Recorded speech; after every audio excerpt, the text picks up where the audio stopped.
To finish up our chapter on sound, we're going to talk about shock waves and sonic booms. Now, shock waves will apply to more than just sound, as we'll see in the last slide, but the sonic boom definitely is applied just to sound. So you get a shock wave if a source of the wave is actually moving faster than the speed of the wave in a particular medium. So in the bottom right here, you see four figures. Top left would be if an object's not moving. You just have sound radiating away from the source. Top right, we're dealing with an object that is moving. We dealt with this when we talked about the Doppler shift. In the bottom left, we have an object that is moving at the speed of sound. And I'll show you this in more detail in just a second, but what you see is that the wave fronts for all of these waves start piling up at the same point. And in the bottom right is when an object is moving faster than the speed of sound, where each sound wave is produced, overlaps the previous sound wave. Let me show this to you using this module here. Pull it up here, and I'm going to reset everything.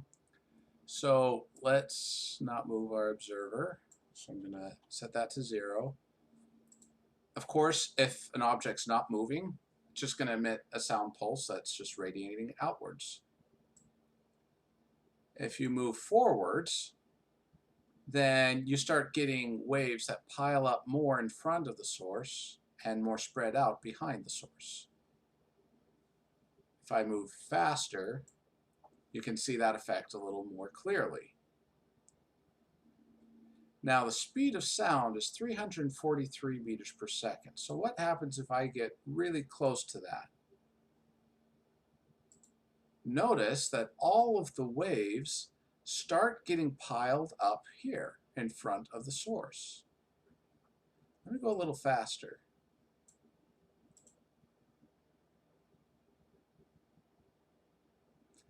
And you can see all of those waves are just piling up at the same point. Remember that a sound wave is nothing more than a pressure wave within any material. Often we talk about air, so let's consider this as air. Each sound wave is an increased pressure in air, and all of those waves, the increased pressures, are all piled up at one point.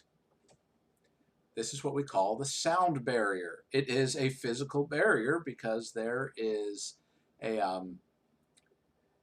large amount of pressure, high pressure air, right in front of you. So if you were standing right here as this thing passed, you would definitely feel as if you were hit by a wall because the pressure of the sound barrier is so strong. Now if I go up to the speed of sound, 343 meters per second, notice now that my source is right on the sound barrier. So all of my waves are concentrated at one point.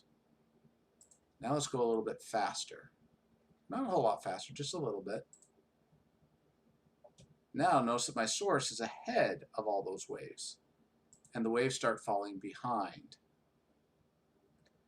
I want to show you a video where you can actually see this. Okay, so in this video, you're going to see an airplane, an F-18, flying along, and you're actually going to see that pressure barrier form right behind the airplane. Let's see it come.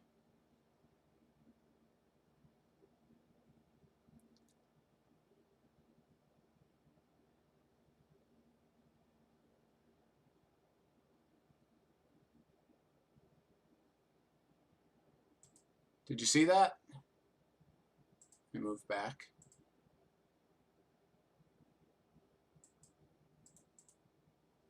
You can actually see a cloud forming behind the plane. Why? Because of the pressure barrier, because of all those sound waves piling up at the same point, and because the pressure is so high, it's forcing the water in the air to condense and forms a cloud. And so you can actually see the pressure barrier there. So something really cool to see here. It's really fun to watch this. So we'll do it again. Now what if we're going much faster than the speed of sound? Notice what happens. These waves, the previous waves, get left further behind. They're more spread out behind the source, and you end up with these diagonal lines that indicate the wave front. So if you were just standing right here, right underneath the source, you would not be hearing the source until right about here when the source is already passed. Then all of a sudden you get hit with it really hard, and that's what we call a sonic boom. Let's go faster just so you can see it.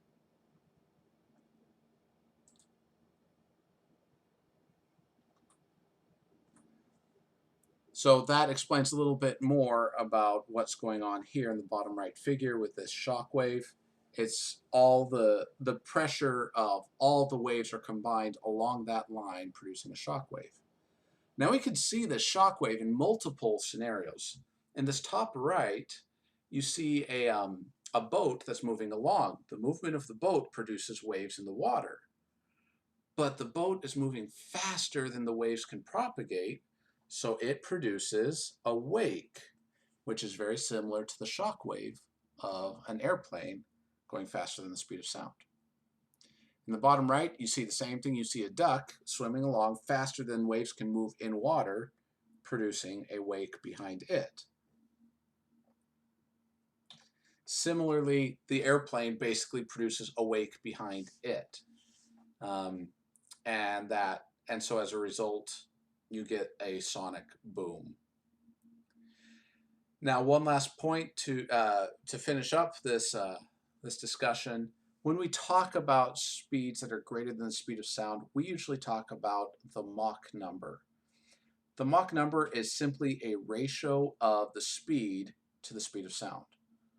So if we could get an airplane to travel 2 times the speed of sound, then 2 times the speed of sound divided by the speed of sound would be 2, meaning this would be Mach 2. So that is your Mach number, just the ratio of the velocity to the speed of sound.